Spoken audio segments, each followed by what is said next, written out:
Assalamualaikum warahmatullahi wabarakatuh dan selamat sejahtera kepada saya ucapkan kepada semua.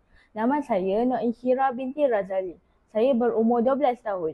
Saya bersekolah di SK Merlimau 1, Merlimau Melaka. Kod sekolah saya ialah MBB 1031. Hari ini saya ingin mengulas tentang sebuah buku yang telah baca bertajuk Pengalaman di Sawah Padi. Buku ini merupakan salah satu siri buku mini yang mengandungi maklumat tentang aktiviti tradisional di Malaysia.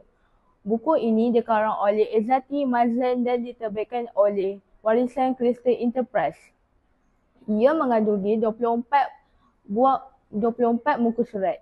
Cerita ini mengisahkan pelbagai peristiwa serta pengalaman yang berlaku sejak zaman dahulu. Kisah-kisah dalam buku ini menggambarkan kehidupan ibu bapa serta nenek moyang kita semasa mereka masih muda dan kecil.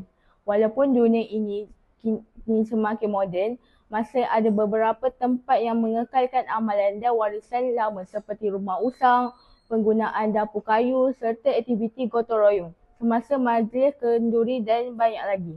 Buku ini memberikan peluang kepada pelajar untuk mengetahui dan memahami pengalaman serta kisah hidup masyarakat terdahulu.